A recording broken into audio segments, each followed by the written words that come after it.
Story of the bride part 2. இது ஒரு IVF கதை மாதிரி நான் சொல்றேன். ஒரு பேஷண்ட் பேர் சொல்ல விரும்பல, பட் ஷி வாஸ் யங். 28-29 வயசு தான் ஆயிருக்கும். 4 வருஷம் 5 வருஷம் ஆயிடுச்சு கல்யாணம் ஆகி, குழந்தை இல்லை. என்கிட்ட வந்தாங்க.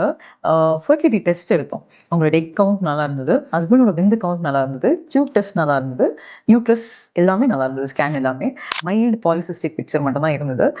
பட் இதனால வந்து கன்சீவ் ஆகாமல் இருக்கிறதுக்கு அந்த மாதிரி எந்த காரணமும் இல்லை. ஒரு 6 மாதம் வந்து டேப்லெட் கொடுத்து பார்த்தோம். அதுக்கப்புறமா ஐயுஐ போகலான்னு சொல்லிட்டு 3 சைக்கிள் ஐயுஐயும் பண்ணேன். 3மே வந்து ஃபெயிலும் ஆச்சு. அவங்க கன்சீவே ஆகல. அவங்க வந்து என்கிட்ட எப்போவுமே கேட்டாங்க, இவ்வளோ ட்ரீட்மெண்ட் எடுத்து இவ்வளோ வருஷம் கழிச்சு கூட நான் ஏன் கன்சீவ் ஆகல அப்படின்னு சொல்லிட்டு. இந்த கண்டிஷன் வந்து அன்எக்ஸ்பிளைன்ட் இன்ஃபர்டிலிட்டி. அன்எக்ஸ்பிளைன்ட் இன்ஃபர்டிலிட்டி அப்படின்னா வந்துட்டு காரணம் இல்லாமல், காரணம் கண்டுபிடிக்காம ஒரு செக்மெண்ட் ஆஃப் விமென்க்கு வந்துட்டு ஃபர்டிலிட்டி இஷ்யூஸ் இருக்கும். 100 ஃபர்டிலிட்டிக்கு ட்ரை பண்ணுற விமெனில் ஒரு 10 விமென்க்கு இந்த மாதிரி இருக்கிறதுக்கு வாய்ப்புகள் இருக்குது. ஸோ இது வந்து எல்லா டெஸ்ட்டுமே நார்மலாக இருந்தால் கூட நீங்கள் கன்சீவ் ஆகாமல் இருக்கிறதுக்கு சான்ஸ் இருக்குது. அது அன்எக்ஸ்பிளைன்ட் இன்ஃபர்டிலிட்டி. பட் ஃபைனலி அவங்களுக்கு ஐவிஎஃப் பண்ணி அவங்களுக்கு வந்து இப்போ பேபி இருக்குது.